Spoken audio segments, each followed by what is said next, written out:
Hello guys, आज हम variables and data type के बारे में जानेंगे और हमें पाइथन ट्यूटोरियल की ये सेकंड लेक्चर है जिसमें हम वेरिएबल्स एंड डेटा टाइप के बारे में बात करेंगे। डेटा टाइप क्या होते हैं एंड ऑल दैट, डेटास क्या होते हैं, तो आज हम उसी के बारे में और थोड़ा डिस्कस आए करते हैं।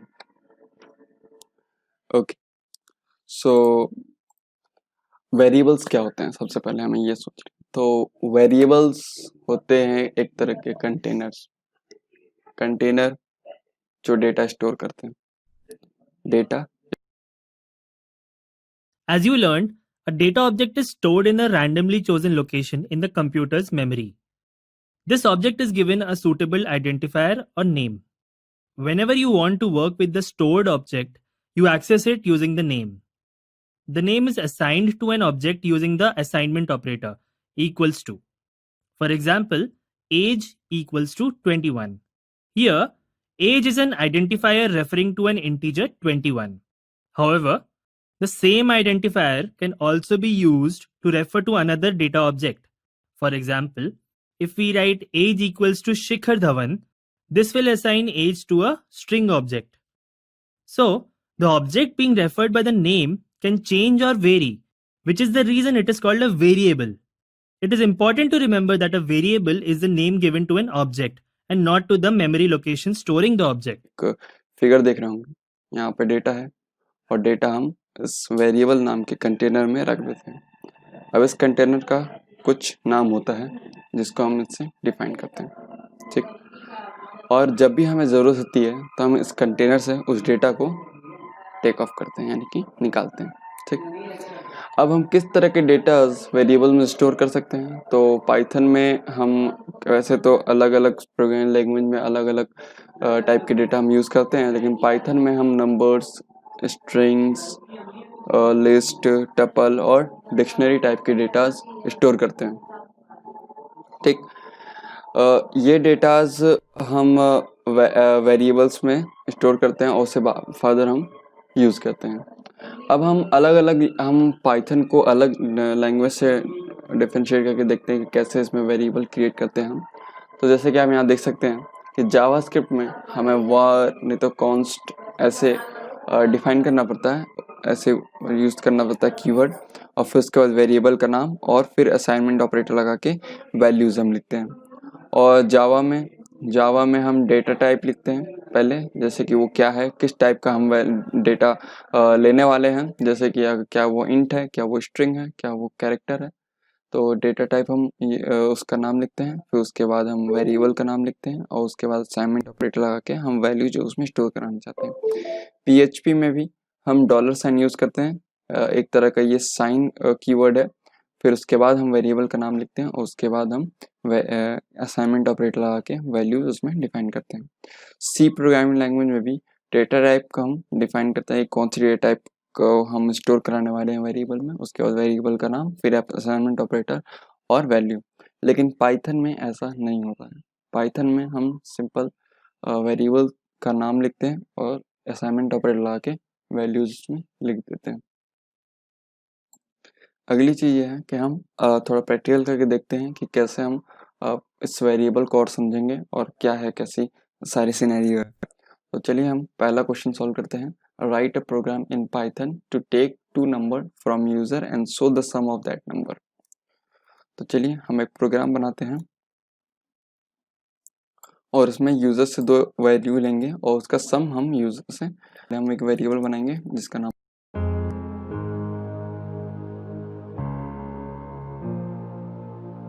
I run away for some time into a universe of senses. I run away for some time into a universe of senses.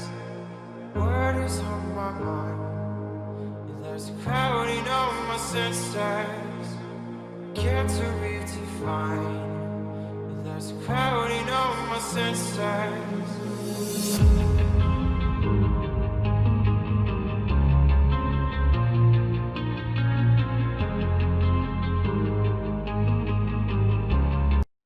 जैसा कि आप यहाँ देख सकते हैं कि हम यूजर से 2 इनपुट लेते हैं और उसको हमने सम करने की कोशिश की। लेकिन अब यहाँ पे क्या प्रॉब्लम आई, इसने जब मैंने 2 डाला और यहाँ पे 3 डाला तो हमें क्या आउटपुट मिलता है, हमें मिलता है 2 और 3, क्योंकि इसको प्रोग्राम को नहीं पता है कि ये नंबर इंटीजर है कि स्ट्रिंग है, ये इसको स्ट्रिंग ही समझ रहा है, लेकिन हमें तो उसको ऐड कराना है, तो हमें प्रोग्राम को बताना पड़ेगा कि जो, तो उसके लिए हम क्या करेंगे, यहाँ पे जो हमारा वेरिएबल है उसमें हम एक फंक्शन लगाएंगे इंट।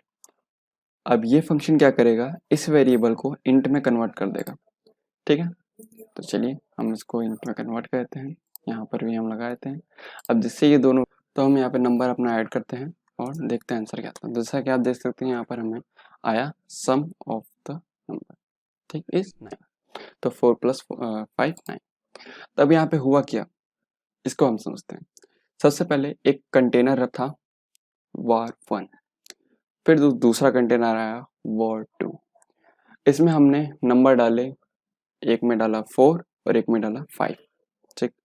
अब हमने ये बताया इस वेरिएबल में जो नंबर है वो है एक इंटीजर, तो उसके लिए हमने इसको इंटीजर फंक्शन के अंदर रैप कर दिया दोनों वेरिएबल्स को। फिर उसके बाद इन दोनों को हमने ऐड किया। ऐड करने के लिए हमने कंटेनर से वैल्यू निकाले और उन दोनों को ऐड करके दूसरे कंटेनर सम में डाल दिया। उसके बाद हमने सिंपल इस सम वेरिएबल को प्रिंट करा दिया, जिसमें 10 9 जो भी इसका एडिशन का रिजल्ट है वो स्टोर्ड है। क्या है, write a program by printing 2 variables in 1 line in Python. तो हम उसको कैसे करते हैं, ये भी इसको देखते हैं। हमें दो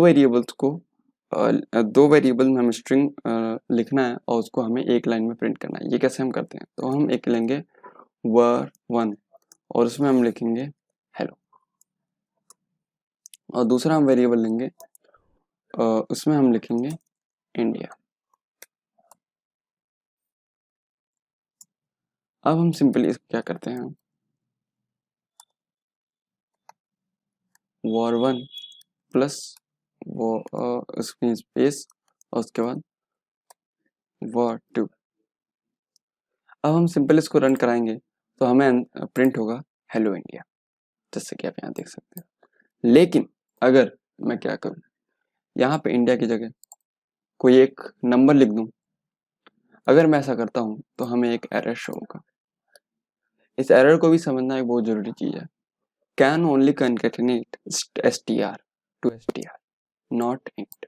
हमारे प्रेजेंटेशन में भी यहाँ पे लिखा है you can not combine string with a number, यानी कि आप दो डिफरेंट डेटा टाइप को प्लस ऑपरेटर के साथ नहीं रैप कर सकते, ठीक। तो अब हम अगले टॉपिक की ओर चलते हैं जो कि है डेटा टाइप। तो सबसे पहले हमें ये सीखना होगा कि डेटा टाइप है क्या। Data type is the classification of data items. Think about some data related to the badminton players, let's say points earned by them. Intuitively, we know that this is a number and cannot be a letter or a symbol. Similarly, the number of tournaments played is also a number. This is also known as numeric data type. Some of the obvious data types are numeric, non-numeric, and Boolean, that is true or false. However, each programming language has its own classification, largely reflecting its programming philosophy. Knowing the data type allows us to determine the kind of operations that can be done on the data. For example, you can perform arithmetic operations on numeric data. तो चलिए, अब मुझे उम्मीद है कि आपको data type अच्छे समझ में आ गया होगा। ओके, तो पाइथन में डेटा टाइप, जैसे कि आप यहाँ पे एक चार्ट देख सकते हैं, क्या है, numeric data type, dictionary data type, Boolean, set और सीक्वेंस टाइप। इनमें भी इनके पार्ट होते हैं जैसे कि इंटीजर, कॉम्प्लेक्स नंबर और फ्लोट, और साथ ही सीक्वेंस टाइप में स्ट्रिंग, लिस्ट और टपल। ये सारे हमारे डेटा टाइप होते हैं पाइथन में स्पेशली, और इसको हम आगे और समझते हैं क्या है। चलिए उसके लिए हम एक कुछ एग्जांपल्स लेते हैं कि हम डेटा टाइप क्या होते हैं पाइथन में और कैसे हम उनको समझते हैं। तो हम यहाँ पे एक प्रोग्राम लिखेंगे, तो find the data type of x = 5 in Python. अगर x = 5 है तो ये कौन सा डेटा टाइप है, हमें ये पता करना पड़ेगा। तो चलिए एक प्रोग्राम लिखते हैं जैसे कि x = 5 है। अब हमें इसका डेटा टाइप पता करना है, तो उसके लिए हम क्या करेंगे, प्रिंट, और यहाँ पे हम एक फंक्शन यूज करते हैं टाइप। टाइप वो फंक्शन है जिससे हम किसी भी वेरिएबल का डेटा टाइप फाइंड आउट कर सकते हैं। हमें बस इतना ही लिखना होता है और ये हमें बता देगा कि ये कौन से टाइप का है। जैसे कि आप देख सकते हैं ये इन टाइप का है। उसके बाद हम नेक्स्ट क्वेश्चन जो हमारा है वो ये है कि हेलो वर्ल्ड कौन से डेटा टाइप का है। तो चलिए हम यहाँ पे एक स्ट्रिंग लिखते हैं। अब जैसे कि आपको पता चल गया होगा कि ये एक स्ट्रिंग डेटा टाइप है, लेकिन हमें पता कैसे करना होता है कि कौन सा वेरिएबल किस डेटा टाइप का है। तो मैं आपको बता रहा हूँ कि कैसे हम इसको पता करते हैं। बस हमें ये लिखना है और उसके बाद हम जब इसको रन करेंगे तो हमें बता देगा कि ये स्ट्रिंग डेटा टाइप है। STR मतलब स्ट्रिंग डेटा टाइप। हमने ये समझ लिया कि डेटा टाइप क्या है और डेटा टाइप हमें कैसे पता चलता है। तो थैंक यू, आज के लिए बस इतना ही। हम नेक्स्ट वीडियो में और अच्छे टॉपिक के साथ मिलेंगे।